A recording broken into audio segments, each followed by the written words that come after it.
L'école en bateau, l'enfance s'abordait, un document très très fort. Pour prolonger le débat, sont réunis sur notre plateau Jessica.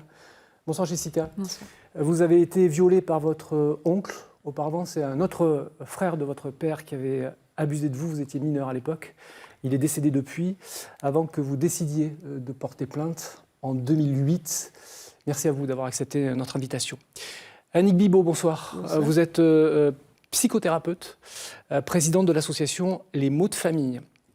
Joanie Moulin, bonsoir maître. Bonsoir. Vous êtes avocat au barreau de Marseille, avocat de l'association Enfance et Partage, et vous êtes président de l'association Parole d'enfants. Merci à vous d'être là. Bernard Serrati, bonsoir. Bonsoir. Vous êtes un ancien policier de la brigade des mineurs de la ville de Marseille. Merci également d'avoir accepté notre invitation. Enfin, Laurent Esnault. Bonjour Laurent. Vous êtes co-réalisateur avec Réjeanne Varro du documentaire que l'on vient de voir. Et je reviens sur vos derniers mots, sur vos dernières paroles. Un long chemin reste à faire. On est 4-5 ans après ce documentaire. Vous en êtes où aujourd'hui sur ce chemin ? C'est un long chemin et je pense que c'est un chemin qui ne se terminera vraiment jamais.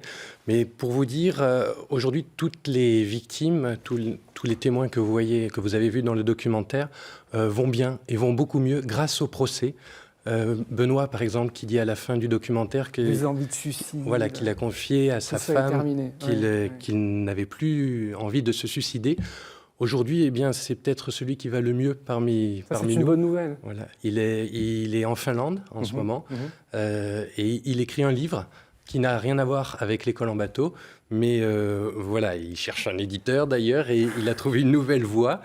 Fabien, par exemple, qui est l'ancien prof d'escalade qui a dû abandonner son métier parce que il avait peur quand c'est voilà. Très fort ça aussi. Il dit, j'avais peur de toucher les enfants quand je leur mettais le baudrier.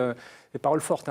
Oui, il avait peur. Il sentait que ces vieux démons, comme il dit, remontaient à la surface. Eh bien, aujourd'hui, pareil, c'est l'un de ceux qui va le mieux parmi nous. Il a retrouvé un nouveau travail dans le sud de la France. Et franchement, je l'ai eu au téléphone il y a pas longtemps encore, il se porte très bien. Baptiste aussi, qui est un des autres témoins, s'est lancé dans la peinture et expose en ce moment, notamment à Paris. Donc tous, globalement, on va mieux, en fait. On est sur ce chemin de la réparation. Et on va mieux, on en parlera pendant le débat, mais on va mieux surtout grâce au procès qui a permis de libérer cette parole. Je rappelle que Léonid Kamenev a été condamné à 12 ans de prison, qu'il n'a pas fait appel. Donc votre histoire s'est terminée avec cette condamnation, ce qui n'est pas votre cas, Jessica, puisque votre oncle a fait appel de la décision. Il est aujourd'hui libre. Je vous pose la même question que Laurent. Oui. Vous allez comment ? Parce que votre histoire, elle est toujours en suspens. Alors, je dirais que depuis que les choses me sont arrivées, je vais de mieux en mieux. Et que depuis le dépôt de plainte, c'est-à-dire en 2008, donc il y a 11 ans, je vais mieux du fait d'avoir déposé plainte, en partie. C'est vraiment le point de départ, quand on décide, parce que ça ne se fait pas du jour au lendemain, entre l'agression et le moment où vous décidez de porter plainte, on y reviendra, Laurent, mais vous avez décidé de revenir sur cette histoire-là alors que vous aviez 36 ans. Donc c'était 20 ans après les faits. C'est un élément déclencheur dans ce processus de guérison, le fait d'aller porter plainte. C'est une étape en tout cas. Pour moi, on ne peut pas porter plainte si on n'est pas prêt psychologiquement. Enfin, à mon avis, il y a un chemin à faire pour arriver à ça. Parce que ça a beaucoup de conséquences, en fait, de déposer plainte. Par exemple, dans nos rapports avec la famille dans laquelle on a grandi. La vôtre, clairement, est explosée. La famille du côté de votre père. C'est compliqué, c'est très compliqué, oui. Il y a différentes positions, différentes situations. Après, disons que... on attend tous, en tout cas, que le procès se termine. Là, il a fait donc appel. Il a été condamné en première instance à 12 années de prison. Il a fait appel et Le procès avait lieu il y a quelques semaines. Au bout de 3 jours, sur les 10 jours de procès prévus, il y a eu suspension d'audience et c'est reporté encore à dans 1 an. C'est très difficile, en fait, de ne pas pouvoir, à un moment, tourner la page et entendre la réponse à la question posée, c'est avoir confirmation par la justice que ce que j'ai subi, ce que nous avons subi, n'est pas normal. Maître Joanny, la lenteur de la justice, enfin, ça paraît dingue, quoi. Enfin, 19 ans de procédure pour l'histoire de l'école en bateau, 11 ans de procédure pour l'affaire de Jessica. Pourquoi c'est si long ? C'est une vaste question, hein, et la réponse est la même, mais je vais être bref dans le cadre de ma réponse. Pourquoi c'est si long ? La justice n'a jamais été rapide. Hein, ce n'est pas une vertu cardinale de la justice que d'aller vite. Et c'est une qualité aussi, parce qu'il faut prendre le temps. Il faut prendre le temps de peser les choses et de les juger sereinement. Évidemment, et je crois que le film de Laurent et l'histoire de Jessica présentes sur ce plateau sont symptomatiques. Évidemment, c'est une souffrance supplémentaire, cette longueur invraisemblable qui est imposée aux victimes à partir du moment où elles ont déposé plainte. Mais ce sont des affaires toujours compliquées. Compliquées pourquoi ? Parce que, ainsi que le documentaire qu'on vient de voir le démontre de façon très précise, le plus difficile, c'est de porter la parole. Le plus difficile, comme l'a démontré Laurent dans le cadre de son documentaire, et ce que vient de confirmer Jessica, c'est d'arriver psychologiquement à avoir la force de franchir le premier pas, c'est-à-dire le dépôt de plainte. Il faut parfois déjà, rien que pour cela, des années avant d'avoir ce courage-là, parce que c'est souvent dans le milieu intrafamilial. Et à partir de là, les années ayant passé, c'est vrai qu'il y a une déperdition des preuves, il n'y a jamais de preuves matérielles, déperdition des témoins. C'est plus facile de dire « j'ai rien fait » évidemment, que de prouver qu'il s'est passé des choses. Évidemment, évidemment.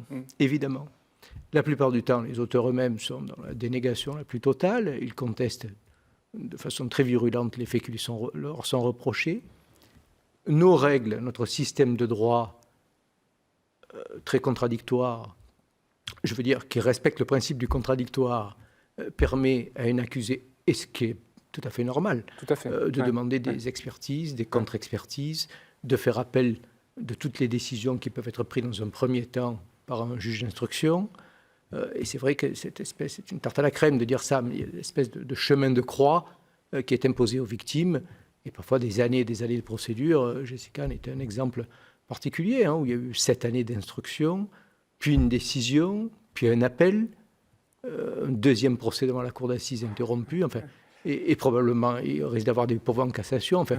Avec un lien entre tous les deux, c'est que les 2 personnes qui ont été condamnées sont aujourd'hui libres. Dehors. Hein.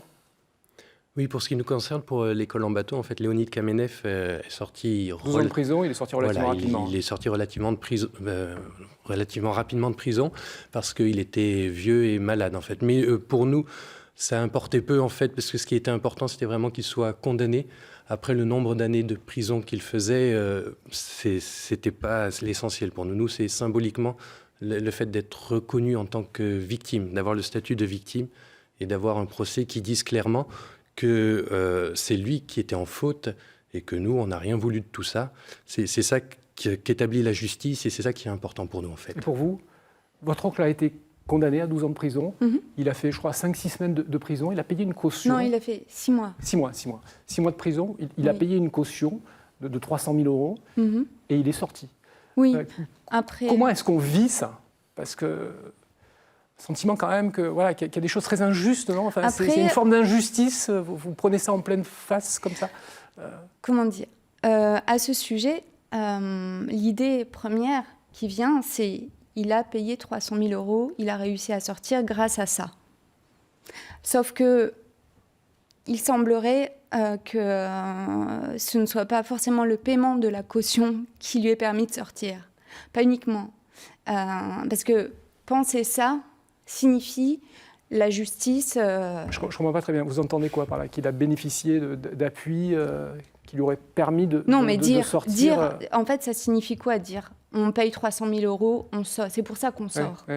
En réalité, il a peut-être eu la défense juste, il y a eu les arguments nécessaires à sa sortie. Il y a des raisons autres que les 300 000 euros qu'il est sorti. Mais c'est scandaleux et on aime bien dire ça. Mais il n'y a pas que les 300 000 euros qui ont fait qu'il est sorti. C'est une jurisprudence, c'est des choses qui concernent... Oui.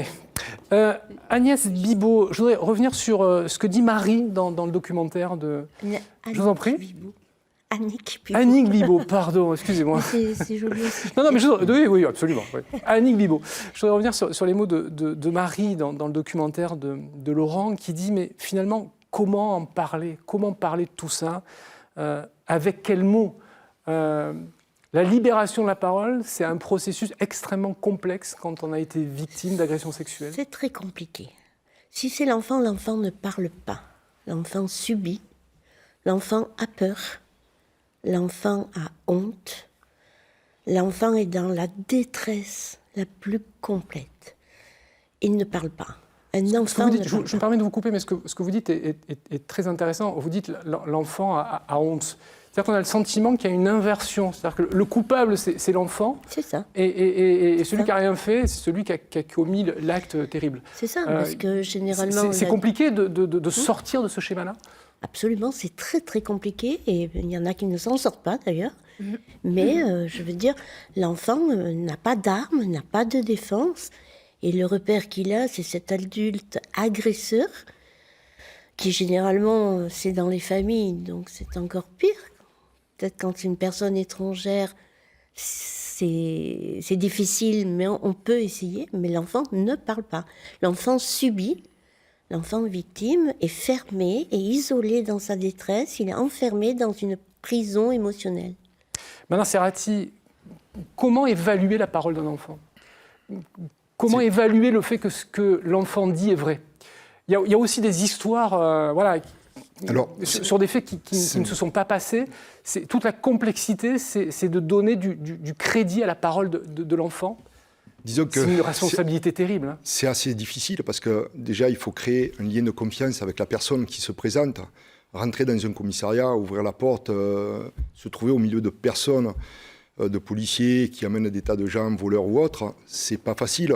Après, arriver à se retrouver face à un policier, homme ou femme, qui va être devant vous, qui va demander pourquoi vous êtes venu, de raconter son histoire, c'est un inconnu. Et là, il faut arriver à créer un lien en très peu d'instants pour que la personne soit en confiance et dise « je peux parler » ou ce monsieur ou cette dame me plaît bien et là, je vais libérer ma parole. Mais ce n'est pas facile parce que c'est un travail de longue haleine. Il faut rentrer en confiance, il faut arriver à faire ressortir des souvenirs qui sont difficiles. Et comme le disait madame à côté, surtout quand c'est dans la cellule familiale, parce que là, on sait combien on va faire éclater la cellule familiale, on va dire des choses qui vont mettre en cause quelqu'un de la famille, et là, on fait tout péter, et on va être montré du doigt par les autres membres de la famille qui n'ont pas été victimes ou autres, et là, on se dit, mais qu'est-ce que j'ai fait ? Donc, on risque après d'avoir un cheminement qui dit, je ne veux plus parler, et là, c'est à nous de trouver ce temps d'écoute, de ne pas prendre pour argent comptant, ça c'est sûr. Ça peut être vrai, ça peut être faux. Ouais. Ça, c'est important de garder à l'esprit cette idée et de tout vérifier ce qui a été dit, de ramener, de creuser dans le temps. Et là, c'est vrai que pour les deux affaires, c'est difficile parce qu'il faut retrouver dans le passé, aller contacter des personnes, leur dire voilà, à telle période vous étiez là, qu'est-ce qui s'est passé, est-ce que vous voulez raconter ? Bon, il y en a qui disent non, il y en a qui disent oui. Et c'est ça qui est difficile. C'est surtout, là, on n'a pas de preuves matérielles. On n'est que sur le déclaratif. Annick Bibot, là aussi, il y a quelque chose d'extrêmement complexe. C'est-à-dire qu'il ne faut rien oublier. Je parle de la victime, pour tout oublier après. Mais la victime n'oublie jamais. Elle n'oubliera jamais. C'est impossible. Alors, peut-être je me suis mal exprimé. Oui. C'est-à-dire ne rien oublier pour tourner la page après. Alors, elle n'oublie pas. La victime n'oublie pas, j'insiste là-dessus. Vous posera la question, évidemment. Mais elle va tourner une page. Mais elle transportera avec elle toute cette souffrance malgré tout, même si elle ouvre un autre livre plus tard. Maître, vous êtes président de l'association Parole d'enfant. La première fois que Jessica a évoqué cette question d'agression sexuelle, elle est allée d'abord consulter une association. Le rôle des associations, c'est quelque chose de fondamental. On a le sentiment que c'est la première étape avant l'action judiciaire. Comment sensibiliser les personnes qui sont victimes d'agressions sexuelles d'aller frapper à la porte des associations? Les associations ont été, que ce soit Parole d'enfants, Enfance et Partage et d'autres également, à l'origine, c'est vrai, de la prise de conscience des pouvoirs publics du phénomène de la maltraitance, des agressions sexuelles, des viols sur les mineurs, et de tout ce qu'ils subissent malheureusement. Fut un temps, il y a une trentaine d'années à peu près, ce n'était absolument pas ou très peu pris en compte par les pouvoirs publics. Aujourd'hui, nous, associations, on reconnaît très volontiers, et c'est une bonne chose, qu'il y a eu un progrès considérable fait par les pouvoirs publics, par l'État, dans ce domaine, mais vraiment très important. Alors, comme le disait M. Serrati, qui est un ancien de la brigade des mineurs, je crois que tout passe par la compétence et par l'écoute des premiers interlocuteurs d'une personne souvent qui est devenue adulte, mais parfois qui est demeurée encore enfant et qui décide de franchir le pas, de déposer plainte. Brigade des mineurs de Marseille, on ne les remerciera jamais assez. Ce sont des volontaires, ce sont des policiers qui sont formés spécialement aux entretiens avec les jeunes enfants ou avec les adultes victimes, mais qui, quelque part dans leur tête, et quand ils évoquent ce type de faits, sont un petit peu restés des jeunes gens, puisque c'est ça qu'ils doivent restituer. Pour répondre à votre interrogation tout à l'heure, c'est vrai que pour un professionnel, que ce soit un magistrat, que ce soit un policier, un avocat, un psychologue, spécialement formé, on décèle immédiatement, c'était une des interrogations qui reviennent de façon récurrente, un enfant qui ment, un enfant qui raconte des salades, ou un adulte qui raconte des salades. Vous le percevez immédiatement. Mais on le perçoit immédiatement. On le perçoit immédiatement. Il y aura toujours, bien sûr, le contre-exemple, mais vraiment pour un professionnel averti, qui a un petit peu d'expérience, ou beaucoup d'expérience, en tout cas qui a été formé dans ce type de matière, on se rend compte immédiatement. Alors après, évidemment, c'est grâce aux associations.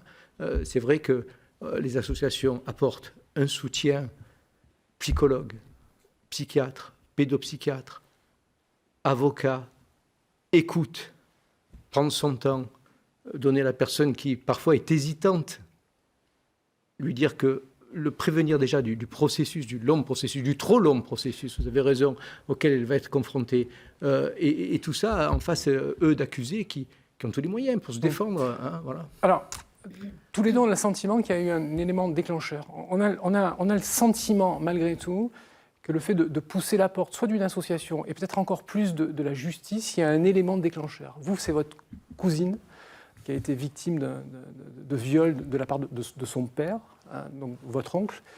Et vous, Laurent, de la même façon, il y a quelqu'un qui a décidé avant vous d'aller porter plainte, et vous avez suivi le mouvement.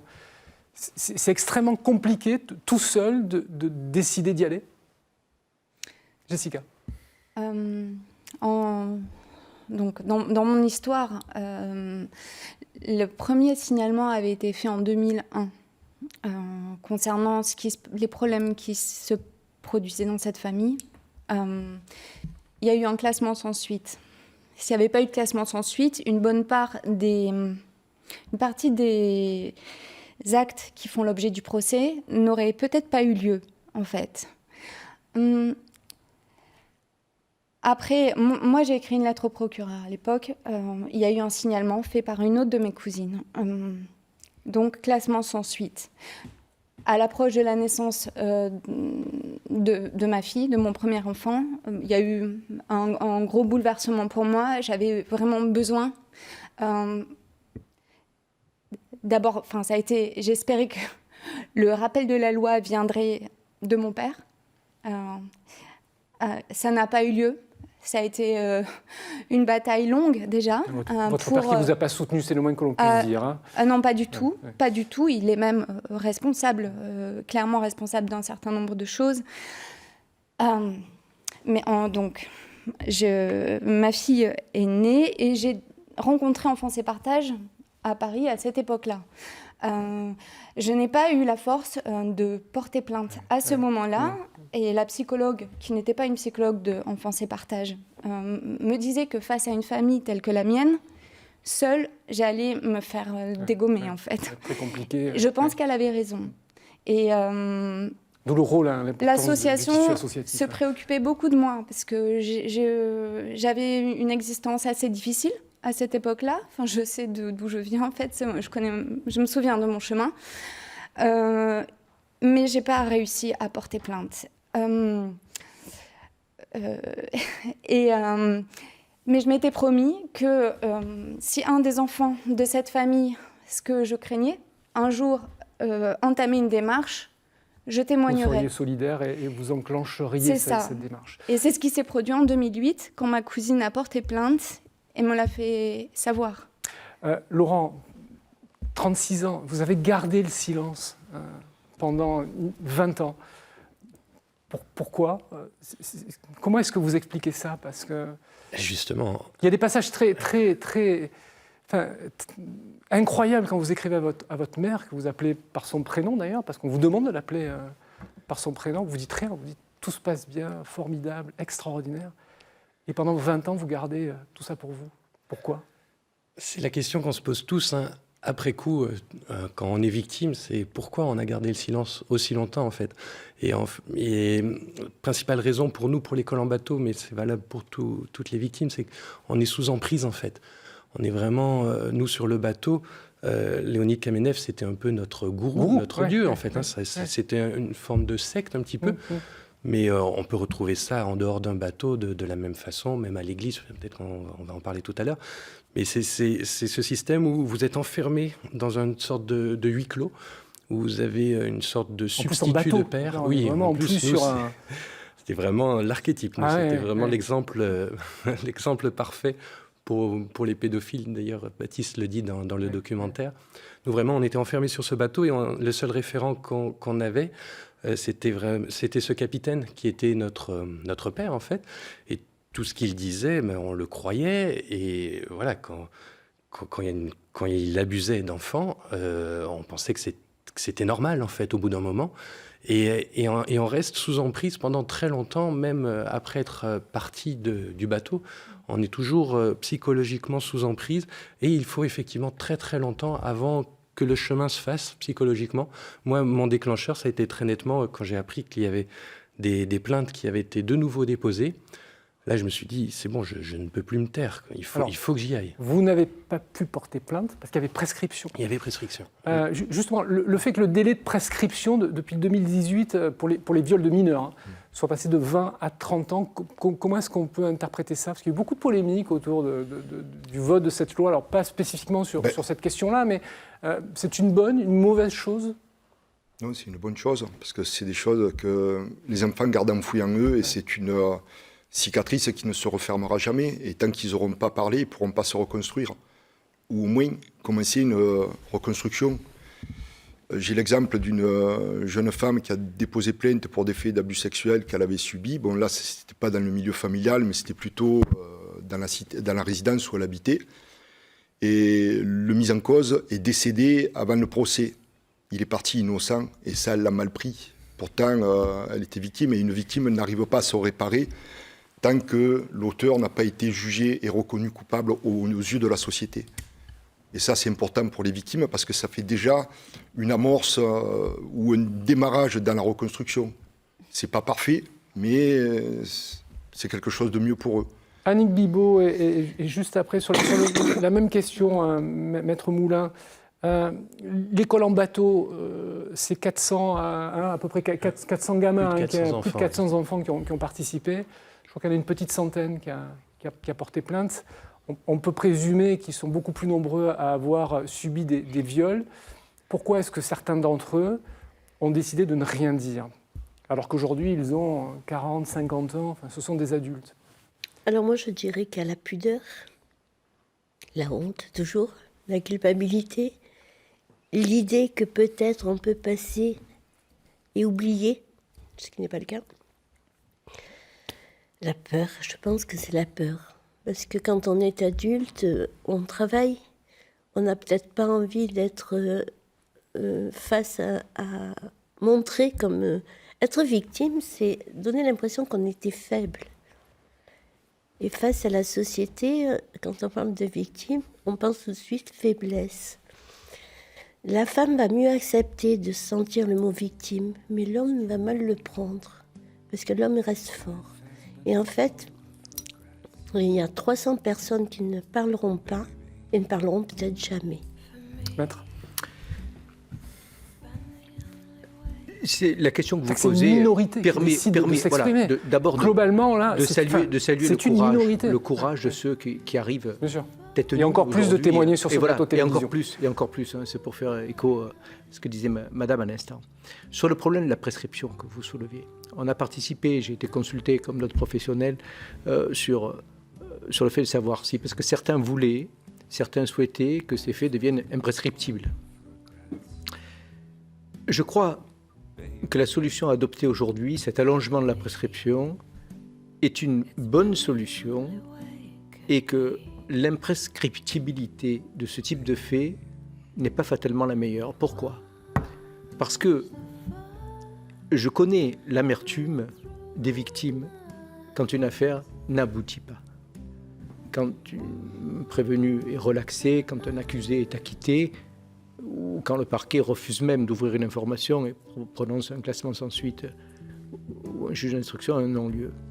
Ça, c'est une souffrance supplémentaire, c'est une blessure supplémentaire à la suite des faits que ces gens-là ont eux-mêmes souffert dans leur chair et dans leur cerveau, comme le disait très justement Laurent tout à l'heure, parce que l'aspect gourou n'est jamais bien loin quand on parle de pédophilie. Et si on s'oriente vers une absence totale de prescription, les dossiers deviennent pratiquement intraitables, parce que déjà, il n'y a pas de preuves, déjà, il n'y a pas de témoins, déjà, il y a une déperdition de beaucoup de choses. La parole elle-même, les victimes elles-mêmes, comme c'est le phénomène d'amnésie, peuvent avoir une parole incertaine. Les auteurs eux-mêmes auront un âge qui parfois ne permet même plus les incarcérations, ne permet même plus les convocations, les comparutions devant un tribunal. Et les choses deviennent délétères. Je crois que c'est une bonne chose qu'à un certain moment, c'est mon point de vue, oui, c'est non, pas absolument, parole d'évangile. absolument, 30 ans. Un autre point commun qui vous relie, c'est que vous avez décidé de coucher tout ça sur la pellicule. Jessica, vous avez également fait un documentaire sur votre histoire. On va regarder juste un extrait, ça s'appelle « Une affaire de famille ». Un extrait assez cru, mais qui explique clairement... C'est pas moi qui l'ai fait. C'est pas vous qui l'avez fait. Ah non. Non, mais enfin, c'est vous qui êtes... le film. Voilà, la réalisatrice, c'est... Le film, non, évidemment. Ce qui s'appelle la réalisatrice. Michel Bourgeois. Voilà, comme ça, on redonne à César ce qui appartient à César. Mais enfin, c'est évidemment votre histoire. Je n'ai pas fait un film sur Non, évidemment, mais c'est vous qui êtes le fil conducteur de l'histoire. Oui. On regarde un petit extrait très court de ce film qui s'appelle « Une affaire de famille » très cru. Et puis on en parle juste après. Et donc il m'a fait venir dans sa chambre. Et physiquement, j'avais aucun répondant. Je me tortillais comme une espèce de petite gamine. Mais j'avais déjà perdu, en fait.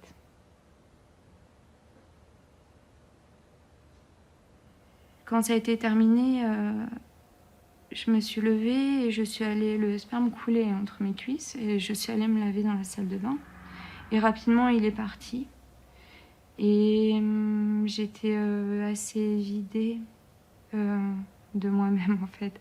Assez tremblante encore, très honteuse et en colère déjà contre moi de ne pas avoir réussi à l'empêcher de faire ça. Alors il y a quand même, et cette question s'adresse à tous les deux, il y a quand même quelque chose d'assez surprenant, c'est-à-dire qu'on se tait pendant des années, et puis après il y a presque une surexposition, j'allais presque dire. D'abord il y a le procès où vous êtes très directement interpellé, interrogé, et vous avez la possibilité de raconter tout ce qui s'est passé, et c'est la raison pour laquelle on vous pose des questions, évidemment. Et puis il y a l'idée d'un documentaire.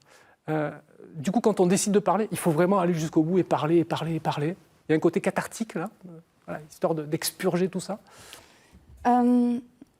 Alors, moi, c'est pas le cas de toutes les personnes qui portent plainte. Je vous pose la question à tous les deux. Moi, je ne me suis jamais tue, en fait. Je me suis immédiatement adressée à mon père à chaque fois que des choses me sont arrivées avec ses frères. je me suis adressée à lui. Et j'ai eu une réponse qui ne m'a pas satisfaite du tout. Après, c'est vrai que j'ai essayé de vivre avec ça jusqu'à mon dépôt de plainte. Ça a été ponctué de beaucoup d'échanges très houleux avec mon père. Une relation avec le père qui est extrêmement complexe. Normalement, c'est le père qui représente la loi dans une famille. Pour moi, quand on dit à son père, un de tes frères qui vient dormir chez toi, m'a fait lui faire une fellation, et que mon père me dit, mais dans certaines tribus en Afrique, ça se pratique, on déflore filles et sœurs entre frères, eh bien, voilà, mon père me répond ça et justifie, normalise les choses. Je ne sais plus où j'en suis. En tout cas, ce que vous racontez est absolument épouvantable. Donc, on a bien compris qu'effectivement, je ne me suis pas tue jusqu'au dépôt de plainte. Oui. Et après, j'ai accepté de participer à un film. Et j'ai mis du temps à décider de si je participais ou pas. Et la conclusion pour moi a été que si je refusais de participer à ce film, ce serait pour les mêmes raisons que pourquoi je n'oserais pas déposer plainte. Laurent, pourquoi l'idée de ce documentaire après des années de silence? C'était vital en fait pour moi, parce que, comme vous l'avez dit tout à l'heure, pour moi l'affaire était prescrite, mes plaintes étaient prescrites, et donc j'avais vraiment ce besoin d'apporter ma pierre à l'édifice. Et comme je suis journaliste au quotidien dans ma profession, il fallait vraiment que je... Vous êtes journaliste à France 3, d'ailleurs. Tous les jours. Voilà. Alors. C'est ça. Et j'avais vraiment besoin de filmer ce qui se passait pendant le procès et de faire un documentaire. Et ce documentaire, j'ai vraiment voulu comme un hommage au travail de la justice, justement, et à la libération de la parole. Donc ce documentaire que j'ai fait avec Réjeanne Varro, j'étais en co-réalisation, on a voulu rendre hommage au travail de la justice parce qu'à partir du moment où les choses sont dites, à partir du moment où la parole est libérée, c'est là où la réparation peut vraiment commencer. On sent d'ailleurs dans vos témoignages respectifs qu'il y a de la bienveillance de la part des autorités judiciaires, les présidents, les avocats généraux. Il y a de l'écoute et de la bienveillance. Il y avait même une certaine forme d'optimisme pendant le procès, alors que le verdict, un verdict populaire, n'avait pas encore rendu sa décision. Vous sentiez cette bienveillance de la part de l'autorité judiciaire? Moi, je suis assez confiante, en fait. Oui, je suis assez confiante.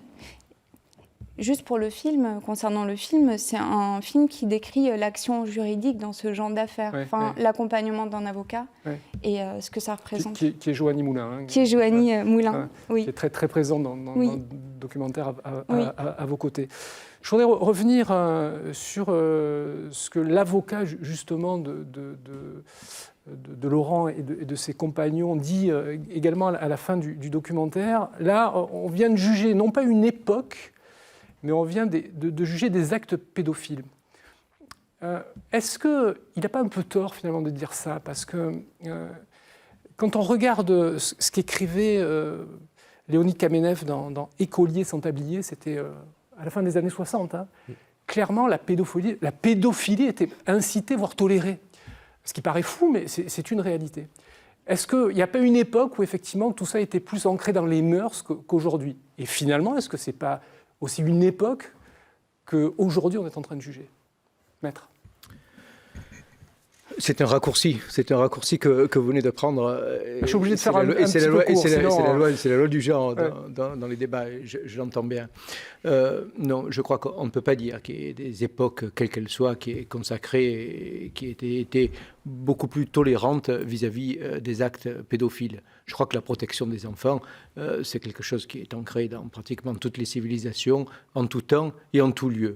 En revanche, est-ce que l'État, on en revient à la question qu'on se posait tout à l'heure, et là en l'occurrence les associations qui ont eu un rôle important, a pris en compte ce phénomène-là suffisamment tôt et de façon suffisamment précise, compte tenu justement de la faiblesse des victimes, qui sont des enfants et du fait qu'à 80%, ça se passe en milieu familial. Vous savez, ça rejoint un peu les histoires des femmes violées. 80%. Hein. 80%. Milieu familial ou alors le affaires, premier cercle, hein, les amis très proches. Hein. Rappelez-vous le combat de Gisèle Halimi. Il fut un temps, et là c'était pour les adultes, mais c'était pour les femmes violées. Aucune société, on ne peut pas dire qu'il y a des sociétés qui disent on peut violer les femmes, c'est pas grave. Non. Mais en revanche, il y avait un moment où c'était très difficile pour, c'est vrai, une femme d'aller déposer plainte, parce que là aussi, c'est un petit peu des clichés, mais on est passé par là. Il y avait peut-être un mauvais accueil dans les commissariats, mais votre jupe était-elle suffisamment longue, etc. On connaît l'histoire par cœur. Et c'est pareil pour les mineurs. Ah, la parole de l'enfant, pourquoi il dit ça finalement, etc., etc. Et petit à petit, il y a eu cette prise de conscience. Annick Bibaud, on a beaucoup parlé du silence des enfants, de ce sentiment de se sentir coupable, et finalement de la difficulté d'exprimer et de dire ce qu'on a vécu.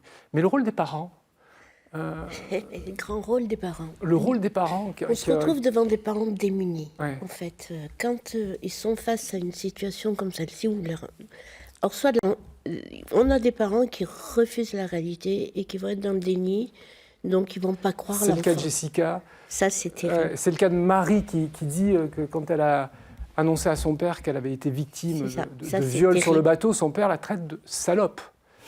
C'est terrible parce que l'enfant, à la base, il se confie aux parents parce qu'il a confiance, il est censé se sentir protégé. Et il y a l'enfant où les parents ont envie de faire quelque chose, mais ne savent pas comment agir. Et là, ils sont totalement démunis. Alors oui, ils vont déposer plainte, ils vont aller au commissariat de police. Moi, j'ai eu un cas où ça s'est passé dans une école, d'ailleurs l'école de ma fille. L'instituteur, effectivement, a été mis en garde à vue. Les 8 enfants, effectivement, il y a eu la police, il y a eu tout ça, des plaintes. Mais après, les parents, qu'est-ce qu'on fait et qu'est-ce qu'ils font? Et là, ils ne savent pas s'ils doivent reparler avec l'enfant de ce cas-là. Il n'y a pas non plus d'accompagnement pour les parents. Je parle des parents qui ont pris conscience et qui acceptent, qui ont entendu que l'enfant était blessé. Bien sûr, on n'a absolument rien à voir avec le cas Voilà, de Jessica je où parle pas le des père est parents dans le qui sont dans le déni. déni. Mais les parents, et il y en a des parents, parce qu'il y a pas mal de parents qui acceptent et qui entendent la souffrance de leur enfant et qui vont jusqu'au bout de la démarche, mais qui eux-mêmes, après, ne savent plus comment faire. Est-ce qu'ils doivent parler avec l'enfant? Et je pense que ce sont des parents qui doivent être aidés. Et ça, c'est important, parce que c'est le socle de la reconstruction de l'enfant. Bernard Serrati, les Oui. parents dans ce type d'histoire, Oui. Alors c'est là, soit le déni, soit effectivement soit le déni. Alors quand une espèce de forme de maladresse finalement dans la communication avec son non, il y enfant en a par qui ne veulent rapport pas y- il y aux en a faits qui qui ne sont veulent pas y évoqués. croire. Ils ne veulent pas y croire du tout. Et donc là, on dit aussi à ces enfants, on les rassure, que la justice peut se substituer aux parents quand les parents ne déposent pas plainte. Donc, la parole qu'ils ont donnée auprès des services de police, quand ils ont franchi le pas, elle sera poursuivie, même si les parents ne les soutiennent pas. Après, c'est vrai qu'il faut alerter les services d'aide aux victimes pour que ces enfants soient entourés et ne pas être laissés seuls à la sortie du commissariat ou de la brigade, quoi. Et c'est ça qui est dramatique, c'est l'accompagnement qui doit être fait. Et c'est vrai que à Marseille, il y a un service d'aide aux victimes qui vient, qui se déplace, qui le prend en charge. Mais après, une fois que le procès est passé, qu'est-ce qu'il y a? Il n'y a plus rien, quoi. Il n'y a plus rien. Donc, Il y a peut-être des efforts à faire. il y a beaucoup dans le d'efforts à suivi, faire. effectivement, des Ouais. familles. Dans la hein, prise en charge des victimes, surtout. dans sa globalité.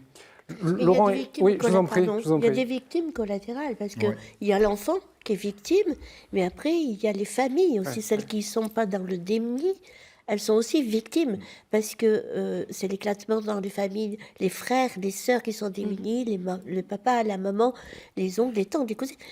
Quand la victime est reconnue comme telle par les parents et qui font la démarche d'aller porter plainte, tout ça c'est fait, mais qu'est-ce qui se passe après à l'intérieur de la famille? Et on trouve des enfants, même s'ils sont soutenus par les parents, qui vont se droguer et qui s'éloignent de la famille parce qu'inconsciemment, ils les accusent de ne pas les avoir protégés. Et ça, c'est important de le savoir. Laurent, il y a votre maman qui témoigne, Nicole, qui témoigne dans le film.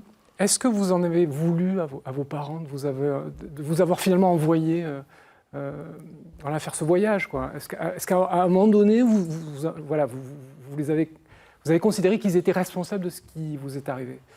Alors, on a tous des relations assez difficiles avec nos parents, en fait. Bon, concernant ma maman aussi, ça n'a jamais été simple. Et vous parliez du procès d'une époque tout à l'heure. Pour répondre à votre question, justement, nous, on a établi que Léonid Kamenev était un vrai pédophile parce qu'il a fait des actes pédophiles avant même de créer l'école en bateau. Mais il a aussi profité de cette époque, c'est vrai. Et c'est vrai qu'il y a des parents qui, la maman de Marie le dit dans le documentaire, il y a des parents qui ont été sensibles aussi à cette libération sexuelle. Qui avaient lu le bouquin et qui n'ont pas été absolument pas interpellés par ce qui est écrit. Donc, il y a des extraits du bouquin qui sont lus dans votre documentaire. C'est insensé. C'est vrai que rétrospectivement, ça paraît assez fou. On se demande comment ils n'ont pas vu ce qui était écrit noir sur blanc. C'est Baptiste aussi qui le dit dans le film. Donc on a tous des relations différentes par rapport à nos parents, mais tous des relations, disons, difficiles. Et concernant mon propre cas, mon père, juste avant que je parte à l'école en bateau, a senti qu'il y avait quelque chose de pas net et n'a pas voulu que je parte. Et donc c'est moi qui était tellement fasciné par les images d'enfants qui nageaient avec les dauphins. J'avais tellement envie de partir, en fait, que c'est moi qui ai lutté contre mon propre père pour partir. Et du coup, je me suis retrouvé dans une situation encore plus terrible parce que je culpabilisais puisque c'est moi-même qui était à l'origine de mon départ à l'école en bateau. J'ai vraiment voulu le faire. Après, rétrospectivement, on se dit, bon, d'accord, j'étais qu'un enfant, donc mes parents, ma mère, mon père auraient dû aller jusqu'au bout peut-être et m'empêcher de partir à l'école en bateau. Mais sur le moment, j'ai moi aussi culpabilisé par rapport au fait que j'ai voulu aller à l'école en bateau. Ce qui explique aussi justement que j'ai mis tant de temps à parler après. Donc il y a eu le procès qui a permis de libérer cette parole. Ma mère a pu s'exprimer par rapport à tout ça. Donc les choses se sont clarifiées, mais il reste toujours quelque chose. Ça restera toujours en arrière-plan, en fait. Mais il faut vivre avec, en fait. Il faut apprendre à vivre avec. Dans sa relation avec les hommes, il y a des paroles très, très fortes de Marie qui dit dans mes relations avec les hommes aujourd'hui, c'est compliqué, donc j'évite presque de les fréquenter parce que si j'ai pas envie, je ne sais pas comment je serai en capacité de dire non. Ce qui est épouvantable de dire une chose pareille. Ce qui est épouvantable. Évidemment, replacé dans son contexte, on le perçoit complètement, mais ça remet en cause toutes les relations intimes qu'on peut avoir avec des hommes, avec sa propre famille. L'intimité est véritablement amochée. Il y a tout un travail de réparation à faire derrière. Jessica. Moi, je dirais qu'il y a un énorme travail de limite à savoir poser, et ne pas penser qu'on est une proie, en fait, et d'être capable de se protéger. Moi, je sais que pour moi, très très longtemps, c'était difficile de supporter qu'un homme me regarde dans les yeux, de soutenir le regard d'un homme, en fait. Ça devient tous des prédateurs et effectivement il y a une espèce de transfert. C'est juste que c'est un rapport comme ça, faussé, où l'intégrité mon intégrité est altérée et le fait de savoir que je peux me protéger moi-même, je peux dire non, je peux me demander si j'ai envie ou pas d'une chose, que mon désir n'est pas secondaire dans les situations. Mon désir ou non. Voilà.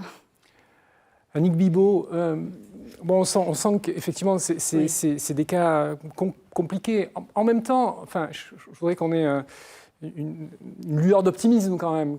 Quand on discute avec ces deux-là, il y a évidemment de la souffrance, mais ça paraît évident. Mais voilà, ils ont des vies de couple, ils ont des enfants.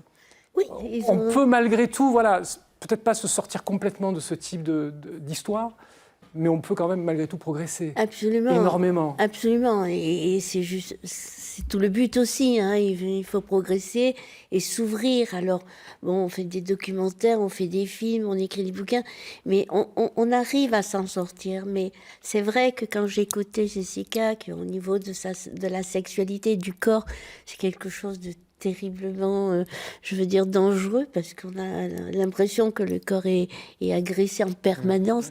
Mais c'est vrai qu'on peut s'en sortir, il y a l'espoir, mais sans aide, Je dirais que c'est compliqué. L'aide, c'est fondamental. Hein. L'aide est fondamentale et souvent, enfin, moi j'accompagne beaucoup de ces jeunes gens, jeunes garçons, jeunes femmes, jeunes filles qui sont victimes. Je peux vous dire qu'il y a une transformation physique au moment où la décision de justice est rendue. Le lendemain même, mais le soir même, des fois on attend des verdicts. Laurent est de cour devenu d'assises. papa une fois qu'il a décidé de porter plainte. Hein. Mais voilà. Mais Quelle voilà. belle nouvelle. Le soir même, des fois, les verdicts de cour d'assises, c'est 2 heures du matin. Et je vois mes clients qui sont transfigurés, qui d'un seul coup, la peine, 10 ans d'attente, 8 ans, s'efface avec une espèce de plénitude, de sérénité. Là, l'aspect réparateur de la décision de justice est fondamental. Sur l'aspect physique, vous changez de physique dans le documentaire. Alors là, vous avez le même physique que l'extrait qu'on a pu voir, mais pendant le procès, vous aviez les cheveux longs, Oui. un peu rouquin, Oui. rouquine. Là, vous avez décidé de reprendre votre couleur d'origine et les cheveux très courts. C'est lié à l'affaire ou c'est complètement déconnecté? Écoutez, j'en avais assez de me faire des aînés, et moi, et des racines. Bon. Donc j'ai coupé, j'ai allégé, et je peux vous parler longtemps de mes cheveux, mais je vais en rester là. Non, mais c'est juste pour rebondir par rapport à ce que Maître Joanny disait sur la transformation physique. Moi, c'est quelque chose qui m'a frappé quand j'ai regardé le documentaire. Et quand je vous ai vu arriver sur le plateau, je me suis dit, tiens, elle a repris la même coupe qu'elle avait au début du documentaire, pendant que le procès était en train de se dérouler, quoi. Après, sincèrement, je pourrais vous raconter plein de choses. Mais Bon, non, mais c'est pas long. les cheveux, c'est pas tout à fait la thématique de l'émission. Je vous en prie. Nous, dans le cadre des enquêtes, on demande justement, à partir du moment où les personnes essayent de dater les faits, on leur demande des photos avant et après. Et là, on voit une transformation dans la tenue vestimentaire. Ouais. On voit la petite fille qui était en jupette ou en petite robe, qui après les faits porte col roulé, manteau. C'est un signe, ça. Hein. Ça, souvent habillés en sombre. Souvent, ouais. On voit aussi ça dans les résultats scolaires. Voilà. C'est ce qu'on fait dans les enquêtes. C'est pour ça que c'est assez long et fastidieux de demander les photos avant-après, les résultats scolaires aussi, puisqu'il y a quelquefois des chutes dans les résultats scolaires. Tout ce qui peut marquer un événement bien particulier qui a eu un impact important dans leur vie. Et ça, c'est vrai que ça aide aussi, et ça fait partie, quelquefois, des éléments que... C'est pour ça que je vous posais la question, ça, Jessica, certain, sur le changement de coupe de cheveux. Ouais. Sur l'arsenal juridique, on est au point où il y a encore de gros progrès à faire, Maître, et puis après vous, Monsieur Serrati. On évolue avec la prescription 30 ans, donc ça on a dit que c'était à peu près bien. En ce qui me concerne, je le répète, c'est un avis personnel. Longueur de la procédure, on pourra aller plus vite, bien sûr. Alors, on a essayé, on a mis en place ce qu'on appelait la procédure Mélanie. Qu'est-ce que c'est? En 2 mots, je vais très vite. Ça veut dire qu'on s'est rendu compte qu'une victime devait successivement s'expliquer devant les services de police, devant le psychologue requis par les services de police, en l'occurrence la brigade des mineurs, puis après devant le juge d'instruction, puis devant les experts nommés par le juge d'instruction, puis dans le cadre d'une contre-expertise, une nouvelle fois, puis devant la cour d'assises, puis s'il y avait appel, encore... Enfin, on en était à une moyenne de 8 ou 9 auditions pour des jeunes enfants qui sont obligés de raconter toujours la même histoire. Étant entendu que quand vraiment il s'agit de jeunes enfants, au bout de la 3e fois, vous lui demandez de raconter son histoire. Comment il fonctionne? Il se dit... pas forcément la même version, d'ailleurs. Non seulement il n'y a pas toujours la même version, mais il se dit aussi, c'est une psychologie, par sous le contrôle de la psychologue, il se dit, si on me le demande encore, c'est que ma version ne convient pas, donc je vais en changer. Donc c'est parce qu'on ne me croit pas. Bon, enfin, avec tout... Et donc là, les accusés s'en emparaient, etc., etc. C'était un parcours du combattant. On met donc en place la procédure Mélanie, c'est-à-dire qu'on filme une bonne fois pour toutes l'enfant lors de sa première audition, et on demande aux professionnels de se servir de ce film. La vidéo. Mais le problème, c'est que malheureusement, ça n'a pas été mis en fonction de façon efficace. Alors effectivement, les enfants sont filmés, mais après, les juges d'instruction, les psychologues disent non, mais moi je veux voir la personne quand même, je veux me faire mon idée. Chacun avec sa petite... processus. Et donc finalement, etc. Mais voilà, donc lenteur. Donc il y a encore des progrès à faire. Sur on a tendance à dire, à tort évidemment, que que ces histoires d'inceste ou de viol se passent dans des classes sociales défavorisées. C'est faux. Hein. Je crois que c'est important aussi de le signaler. Vous, en l'espèce, en ce qui vous concerne, Jessica, votre oncle, c'est un notable marseillais. Hein. Oui. Clairement. Hein, oui. Bien installé dans la médecin, notabilité marseillaise, oui, médecin, oui. franc-maçon. Oui, voilà. c'est ça. Donc, aucune classe sociale n'est épargnée. Vous confirmez? Je confirme, oui. Ça touche toutes les classes sociales. Tous les milieux. Tous les milieux. Ce côté-là. Oui. Ouais. Oui. Et d'ailleurs, je dirais que pour ce qui est des personnes issues de familles privilégiées, je dirais par rapport à l'éducation qu'on a reçue, aux moyens matériels, selon, je pense, l'âge, à quel âge on décide de porter plainte, ça veut dire que si on n'a pas terminé des études, par exemple, et que on décide de s'opposer à cette famille ou à un membre de cette famille, on se retrouve dans une situation de survie matérielle. Je veux dire qu'en gros, on va chercher des jobs. Et bon, moi, ça a été mon cas, en fait. Pour acquérir une liberté vis-à-vis d'eux, sortir de l'emprise matérielle, entre autres, était une nécessité. C'est extrêmement nécessaire. Mais du coup, on se retrouve avec des armes inégales. Pas les moyens de payer des avocats procéduriers qui contribuent à faire que les affaires durent très longtemps. Maintenant, heureusement qu'il y a les associations, effectivement. Celle Enfance et Partage en particulier. Ça fait une heure qu'on discute. Oui. Le temps est passé très très vite, même si le sujet est particulièrement lourd. Très rapidement, Jessica, elle en est où, là? L'appel, il en est où? Jessica, vous la voyez, hein, c'est une guerrière. Elle est belle et elle est solide et elle va bien. On attend d'être reconvoqué pour la cour d'assises d'appel, le procès en appel ayant été interrompu il y a quelques semaines. Laurent, tout va bien?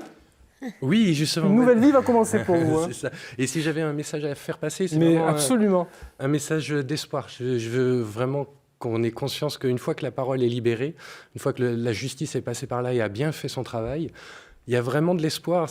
On appelle ça la résilience en psychologie. On peut s'en sortir, quoi. Je veux vraiment que les gens comprennent ça. Une fois qu'on a été reconnu comme victime, il faut arriver à dépasser ce stade. C'est pas facile, hein, mais c'est vrai que c'est extrêmement important. Ça veut dire qu'on peut ne plus être une victime après et passer à autre chose et continuer son chemin et aller bien. Je ne sais pas ce que vous en pensez, mais je pense qu'on va s'arrêter là. C'est très bien. Hein, on va rester là-dessus. Bien. Merci beaucoup d'avoir été présent avec nous sur ce sujet particulièrement délicat. Merci à vous d'être resté si tard. Bonsoir. Merci.